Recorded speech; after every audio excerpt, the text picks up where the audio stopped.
If you need any Xbox or PlayStation codes or anything gaming related, check the referral links down in the description. They'll take you to g2a.com. They already have a discount on most of their goods already, and with the code CHES at checkout, you can get yourself an extra 3% off as well.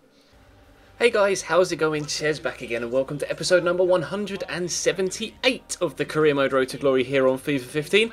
The first game's a pretty big one, first versus second in the Barclays Premier League table. Obviously we've been hunting down Manchester United for a while now. The gap is 4 points currently between the two sides. We are level on points with Chelsea below us, so obviously a victory here at home would go a long way towards helping our Champions League hopes, and obviously will go a long way towards helping our Barclays Premier League title hopes. They're slim hopes, but still hopes for a Barclays Premier League title on the off chance that we can, keep the results going ahead of Man United and Chelsea and actually threaten for a title. We'll try our best, but as you can see, they're starting Robin van Persie up top. It's a very defensive formation actually, a 4-1-4-1, which isn't very Manchester United like, away from home as well. They're normally quite attacking regardless of where they're playing, but Nani goes on a really nice run here inside the box, twisting and turning one way then the next. I can't keep up with him. Stands the ball up into the box, Pjanic with the header, and Man United, the league leaders, take the lead after 13 minutes, and not the best of starts to be completely honest. We were in decent form. Obviously we were able to dispatch of Stade Rennais in the previous episode thanks to some nice performances home and away in Europe. Antonio Valencia though in the box here, and I get the tackle in from Paul Downing, but the referee points to the spot. I could not believe he'd given a penalty there. You'll see from the replay, if anything, Antonio Valencia kicks me. I am just stood there, Valencia kicks me as he goes to swing for it, then falls over, and the referee apparently deems that worthy of a penalty. I was furious. Robin van Persie, though, with one of the best penalties we've seen taken against us, unfortunately, by the CPU, rifles it in off the bar, down into the bottom corner. We're 2-0 down at home against top of the league after just 25 minutes. Ivaz, though, trying to get it over the top to Josef Paulsen. I wanted him to volley that so bad, and he just headed it instead. I was furious, as if I wasn't angry enough already at the fact that we've had a dodgy penalty call given against us. When I do get the one chance we created to this point, my striker just doesn't take it properly. This time, though, brilliant header from Josef Paulsen, but comes back off the bar, can't control the rebound, and then the keeper just smashes it clear. No nonsense clearance from him. But they get a corner here, as you can see, just before half-time, 5 minutes or so to go, including stoppage. Rafael picks the ball up from the corner. Antonio Valencia on the outside of the box, squares it into Nani. Nani somehow manages to squeeze it between defender and goalkeeper and post to make it Manchester United 3, Cambridge United 0. Yeah, angry Chez just got angrier, unfortunately. And then they have a header here at the back post, and another dodgy penalty call in favour of Manchester United.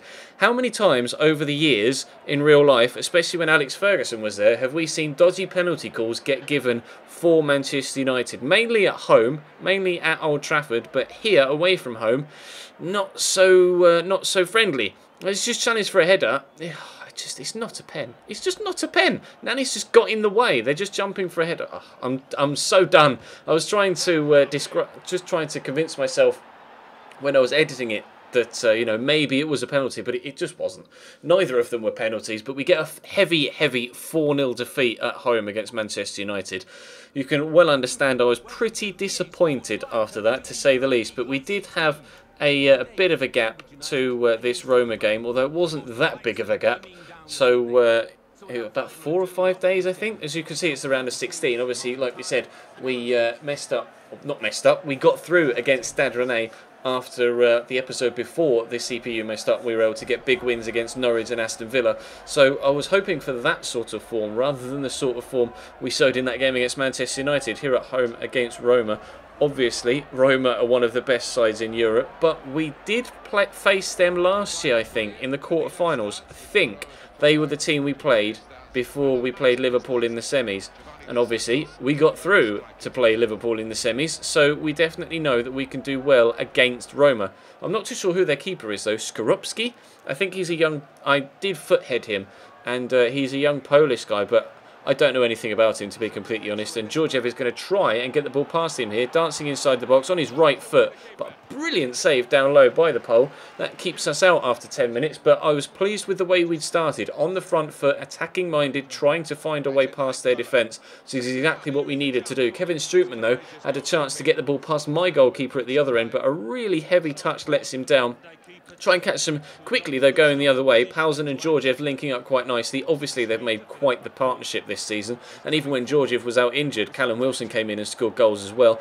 Linking up with the Bulgarian again here. I'm not too sure whether that was a scoop turn or just a weird touch, but I don't care. He then skips past the challenger, the defender, and then smashes it into the back of the net with his left foot.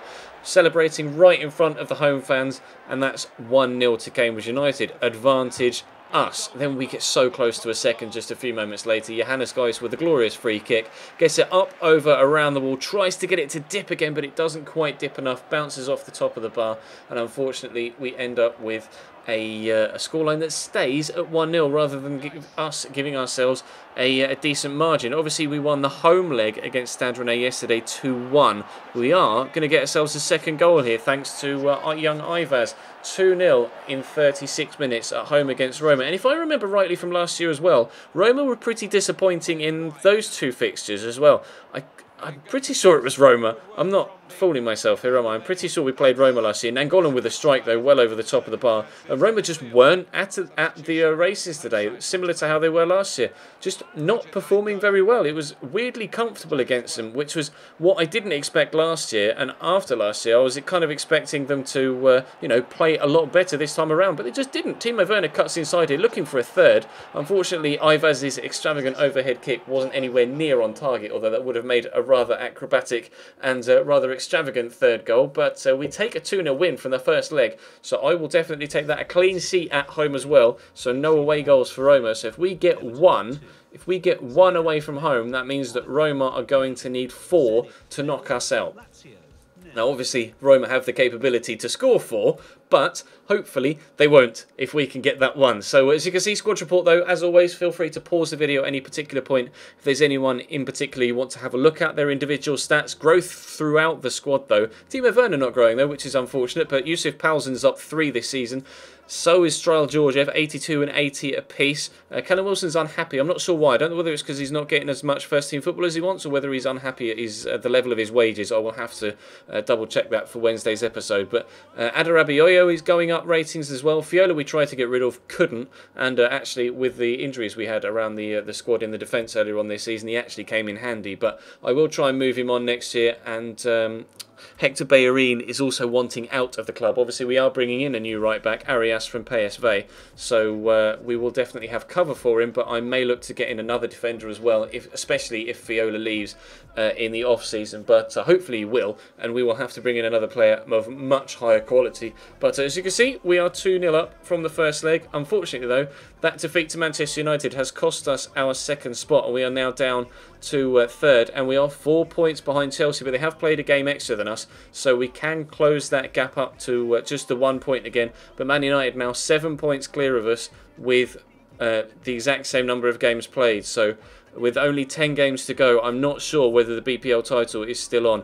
However, we do need to make sure that we keep picking up points there, because Newcastle and Arsenal are right on Manchester City and our heels to try and sneak into the top 4. So the Champions League fight is definitely on. Whether the BPL title fight still is, I'm not sure, but like I say, time will tell. 38 games to be played in the season, 28 down, 10 to go. That's going to bring today's episode to a close though, guys. Thank you very much for watching. Drop the video a like if you enjoyed, as always, and subscribe if you haven't already. Check the channel page for anything you may have missed over the past few days, whether it be this series, the Barcelona series, an episode of that went up earlier on today, or of course the My Player series. A couple of episodes went up over the weekend, as well as other videos in this series. And of course there was stream footage this morning, and there'll be streams tonight as well. But that's all for now. Thank you very much for watching, and I'll see you next time.